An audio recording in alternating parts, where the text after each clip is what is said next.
नमस्कार. कालच्या भागामध्ये आपण मुंबई महानगरपालिकेच्या राजकीय रणधुमाळी इथली चर्चा केली. फॉर्म भरल्यानंतर कशाप्रमाणे युती झाली आणि युतीचा फायदा मुंबईमध्ये कशा प्रकारे कुणाला होईल याचं राजकीय विश्लेषण केलं. आपण मागील भागामध्ये नाशिकमधली महानगरपालिकेचा उमेदवारी अर्ज भरण्याच्या अगोदरची चर्चा केली आणि राजकीय विश्लेषण पाहिलं होतं की तिथली स्थानिक परिस्थिती कशी आहे आणि त्या पद्धतीनं आपण एक राजकीय आता फॉर्म भरले, माघार घेण्याचा कालावधी शेवटचा दिवस राहिलेला आहे आणि माघार काही उमेदवारांनी घेतले. आता आपण प्रत्यक्षात उमेदवारी कशा पद्धतीने दिली आणि कशा पद्धतीने इथलं राजकीय वातावरण कशा पद्धतीनं बदललेलं आहे याच्यावर आपण आज राजकीय विश्लेषण करणार आहोत आणि चर्चा करणार आहोत. एक थोडक्या मोडक्या शब्दात आणि ग्रामीण भागातल्या एक पत्रकारितेचा एक हे सांगणार आहोत. त्या माध्यमातून आपण आमच्या चॅनलला नवीन असाल तर आमच्या चॅनलला सबस्क्राईब करा आणि आज तुमच्या काही सूचना असेल तर कमेंट करा.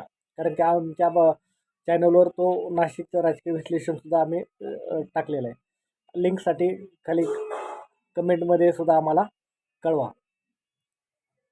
आपण मागच्या भागामध्ये सांगितलं होतं काल जे उमेदवारी दाखल करताना अनेक घडामोडी घडल्या, अनेक ठिकाणच्या आपण सोशल मीडियाच्या माध्यमातून पाहिलंही असेल.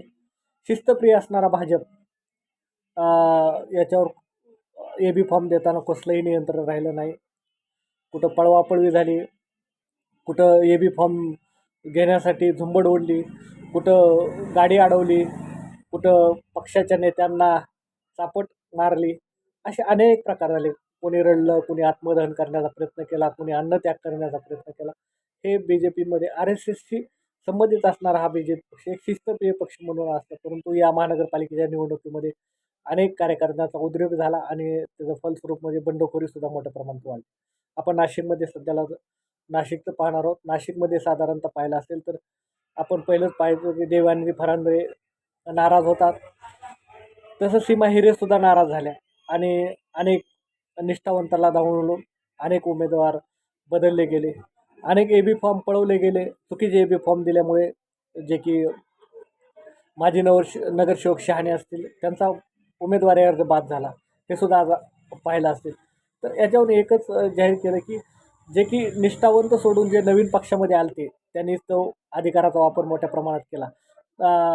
मायक्रो मॅनेजमेंट वापरणारे BJP या यंत्रणेमध्ये थोडीशी डळमळी झालेली दिसली. कारण की AB फॉर्म कोणाच्या माध्यमातून जाणार आहेत, पहिले अधिकार हे जिल्हाध्यक्ष व तिथल्या स्थानिक नेत्यावर होते. परंतु या बारीला युती होणार का नाही होणार या चर्चेमध्ये मोठ्या प्रमाणात हे झाला आणि मी मागेही सांगितलं होतं की BJP इतर पक्षांना झुंजवत ठेवणार, युती करायची म्हणून ऐन टायमाला युती टाळणार. त्याप्रमाणे तिथंही त्याच पद्धतीनं झालं. नाशिकमधल्या युतीचा पाहिलं तर शिंदेची सेना नाराज आहे आणि तिथं राष्ट्रवादीबरोबर त्यांनी युती केलेली आहे. तर त्या माध्यमातून सुद्धा आपण चर्चा पाहिजे. तिथं गिरीश महाजन हे चाणक्य नेते, जे की चाणक्य का म्हणतो की त्यांनी भरपूर दिवसापासून ते नाशिकचं पालकत्व घेतलेलं आहे आणि तिथली सगळी जिम्मेदारी त्यांच्याकडे आहे. परंतु त्यांचे सुद्धा अंदाज चुकले, अनेक बंडखोरी झाली आणि बंडखोरीचा थोपवता आली नाही त्यांना. तर तिथं जर पाहिलं तर उद्धव बाळासाहेब ठाकरे पक्षाने युती घडवून आणली आणि युतीच्या माध्यमातून तिथल्या निवडणुका लढवत आहेत. तिथलं स्थानिक नेतृत्व जे असणार आहे छगन भुजबळ यांचा सुद्धा प्रभाव मोठ्या प्रमाणात त्या महानगरपालिकेमध्ये आहे. परंतु सध्याच्या घडीला त्यांचं कुठेही वलय या महानगरपालिकेच्या उमेदवारीमध्ये कुठेही दिसलं नाही. सुहास कांदे असतील, जे की स्थानिकचे आमदार, एक वेगळंच व्यक्तिमत्व असणारे सुहास कांदेसुद्धा या यंत्रणेमध्ये कुठेही दिसले नाहीत. आणि एक प्रकारे नाशिकमधले राजकारण जर पाहिलं तर अनेक जाती धर्माशी निगडीत असणारं तिथल्या स्थानिक नेत्यावर अवलंबून असणारे राजकारण आपल्याला पाहायला भेटते. परंतु उमेदवारी देताना मोठ्या प्रमाणात उमेदवारीसुद्धा चुकलेली आहे आणि त्याचा फायदा हा निश्चितपणे इतर पक्षांना होणार आहे, हे सुद्धा पाहणं गरजेचं आहे. कालच्या जर उमेदवारी येऊन पाहिलं असेल तर मोठ्या प्रमाणात एकनिष्ठ कार्यकर्त्यांना उमेदवारी न दिल्यामुळे अनेक कार्यकर्ते नाराज आहेत आणि त्याचा निश्चितपणे दुष्परिणाम ह्या पक्षाच्या प्रतिमेवर होणार आहे.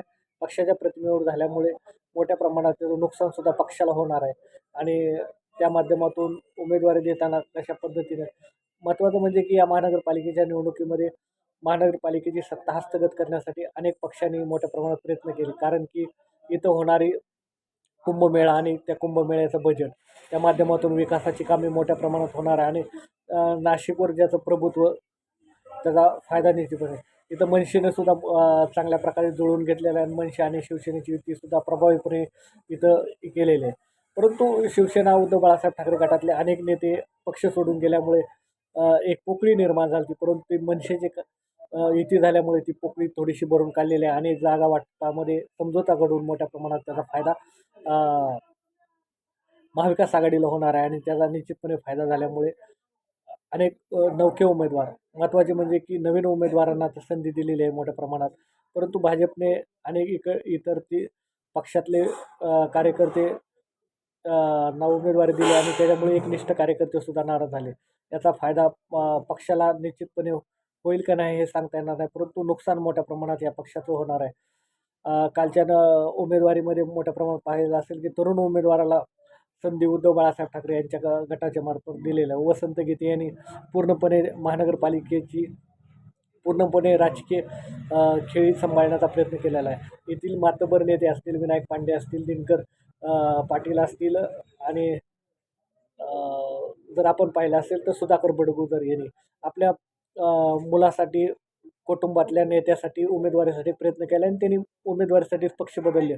परंतु इथले स्थानिक नेते हे पक्षात घेऊन उमेदवारी दिल्यामुळे तिथले स्थानिक निष्ठावंत भाजपचे नेते नाराज झाले. त्यामुळे निश्चितपणे भाजपला त्याचा फटका बसणार आहे आणि त्याचा निश्चितपणे फायदा हा उद्धव बाळासाहेब ठाकरे आणि मनसे याला होणार आहे.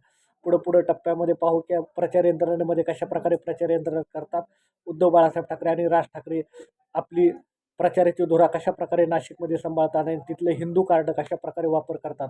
कारण तपोवनचा जो वृक्षतोडीचा मुद्दा आहे तो सुद्धा प्रभावीपणे दोन्ही पक्षांनी उचलून धरला होता. परंतु तो जनमानसामध्ये पोहोचवण्यासाठी कशा पद्धतीने स्ट्रॅटर्जी करतात आणि प्रचार यंत्रणेमध्ये तो मुद्दासुद्धा कशाप्रकारे कुंभमेळा असेल किंवा इतर धार्मिक गोष्टीचा संबंध असेल हे कशाप्रकारे प्रचारामध्ये यंत्रणा घेतात हे सुद्धा महत्त्वाचं ठरणार आहे.